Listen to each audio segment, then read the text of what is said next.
की लगभग 300 शब्दों की कहानी। भालू और बंदर की अनोखी दोस्ती। घने जंगल के बीच एक बड़ा सा पेड़ था जिस पर बंदर टुनटुन रहता था। उसी पेड़ के पास नदी किनारे भालू बल्ली का घर था।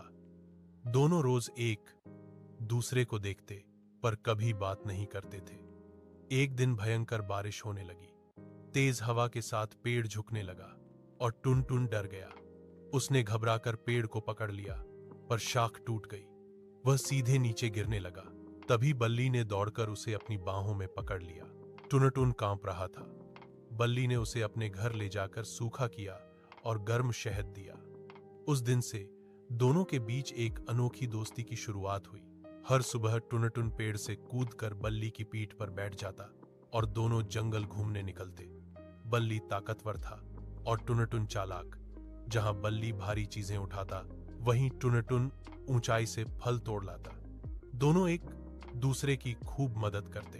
एक दिन जंगल में एक शिकारी आया। उसने बल्ली को जाल में फंसा लिया। टुनटुन ने यह देखा तो वह तुरंत पेड़ों पर दौड़ता हुआ गया और अपनी चंचलता से शिकारी के ऊपर फल गिराने लगा। शिकारी का ध्यान बंटा तो टुनटुन ने अपने नुकीले दांतों से जाल काट दिया। बल्ली आजाद हो गया और दोनों एक दूसरे को गले लगाकर खुश हुए। उस दिन के बाद उनकी दोस्ती और भी गहरी हो गई।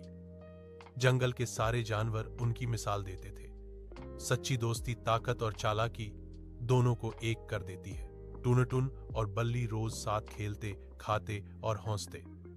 उनकी प्रेम और दोस्ती की कहानी पूरे जंगल में मशहूर हो गई और वे हमेशा साथ साथ खुश होकर रहते।